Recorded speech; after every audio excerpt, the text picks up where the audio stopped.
പിന്നെ ഒരു ചോദ്യം വന്നതാണ്, ഇപ്പൊ മണ്ഡലമാസം ആരംഭിച്ചിരിക്കുകയാണ്. അപ്പൊ സ്ത്രീകൾക്ക് എങ്ങനെയാണ് 41 ദിവസത്തെ വ്രതം പൂർത്തിയാക്കാനായിട്ട് സാധിക്കുക? കാരണം പീരീഡ്സ് ടൈമിൽ ഈ വ്രതം മുടങ്ങി പോകുമോ, അങ്ങനെയുള്ള ആശങ്കകളൊക്കെ ഉള്ളവരുണ്ട് കേട്ടോ. അപ്പൊ അതിനുള്ള ഉത്തരമാണ് പറയണത്. നമ്മളിപ്പോൾ സാധാരണ ഒരു വ്രതം എടുക്കുന്ന സമയത്ത് പീരീഡ്സ് ആയിക്കഴിഞ്ഞാൽ എന്താ ചെയ്യുക? നമുക്ക് ക്ഷേത്രത്തിലേക്ക് പോകാൻ പറ്റില്ല, തീർത്ഥം സേവിക്കാൻ പറ്റില്ല, അത്രയേ ഉള്ളൂ. അതേപോലെ തന്നെ വ്രതം നമുക്ക് തുടർന്നുകൊണ്ട് പോകാം. ഇങ്ങനെയുള്ള കാര്യങ്ങൾ ചെയ്യാതിരുന്നാൽ മതി. ഇപ്പൊ 41 ദിവസം സ്ത്രീകൾക്കാണെങ്കിലും പുരുഷന്മാർക്കാണെങ്കിലും വ്രതം എടുക്കാം കേട്ടോ. ഇപ്പോൾ ശബരിമലയ്ക്ക് പോകാനായിട്ട് മാലയിടുന്നവർ തീർച്ചയായിട്ടും വ്രതം എടുക്കുമല്ലോ. അതല്ലാതെ ഉള്ള പുരുഷന്മാർക്കും തീർച്ചയായിട്ടും വ്രതം എടുക്കാം. ഇതേപോലെ തന്നെ പല രീതിയിൽ വ്രതം എടുക്കുന്നവരുണ്ട്. ചിലര് ഒരിക്കൽ മാത്രമാണ്, അതായത് ഒരിക്കലൂണോട് കൂടിയിട്ട് ഉച്ചയ്ക്ക് ഒരു നേരം മാത്രം അരി ഭക്ഷണം കഴിക്കും. അങ്ങനെ വ്രതമെടുക്കുന്നവരുണ്ട്. ചിലർ അരിഭക്ഷണമേ ഒഴിവാക്കിയിട്ട് വ്രതമെടുക്കുന്നവരുണ്ട്. ചിലരാവട്ടെ അരിഭക്ഷണമൊക്കെ ചോറൊക്കെ കഴിക്കും, പക്ഷെ രാത്രി കഴിക്കില്ല, രാത്രി ചോറ് ഒഴിവാക്കും, അതായത് അരിഭക്ഷണം ഒഴിവാക്കും. അങ്ങനെ വ്രതം എടുക്കുന്നവരുണ്ട്. അപ്പോൾ പലതരത്തിലാണ് വ്രതം എടുക്കുന്നവർ. അതിലേത് വേണമെങ്കിലും നമുക്ക് എടുക്കാം കേട്ടോ.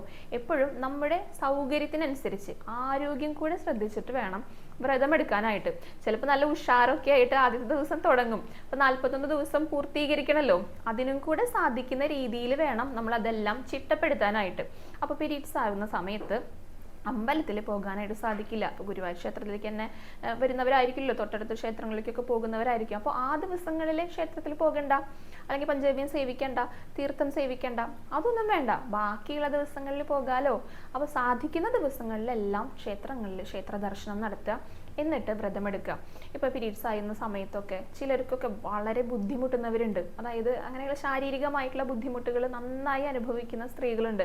അപ്പോൾ അവർക്ക് ചിലപ്പോൾ ഒന്ന് കുളിക്കാൻ പോലും പറ്റിയില്ല എന്ന് വരും. അപ്പോൾ അതും നിർബന്ധം പറയണില്ല. കാരണം വ്രതം എടുക്കുന്നത് എന്തിനു വേണ്ടിയിട്ടാ? ഭഗവാനിലേക്ക് അടുക്കുന്നതിന് വേണ്ടിയിട്ടാ. നാമം ചൊല്ലാലോ. നമ്മളിപ്പോൾ രാവിലെ നേരത്തെ എണീറ്റില്ലെങ്കിലും ഏത് സമയത്താണെങ്കിലും എവിടെ വെച്ചിട്ടാണെങ്കിലും നമുക്ക് കുളിച്ചിട്ടില്ലെങ്കിലും ശുദ്ധിയില്ലാത്ത സമയത്തൊക്കെ നാമം ചൊല്ലാനായിട്ട് പറ്റും. അപ്പം നാമം ചൊല്ലാം. അങ്ങനെ സാധിക്കാത്തവർ, എന്തെങ്കിലും മുടക്കുകളൊക്കെ വരുന്നവർക്ക് തീർച്ചയായിട്ടും നാമം ചൊല്ലാം. അപ്പോൾ വ്രതം മുടങ്ങി പോകും, അങ്ങനെയുള്ള സങ്കടമൊന്നുമില്ല കേട്ടോ. ഇതെല്ലാം ഭഗവാൻ കാണും.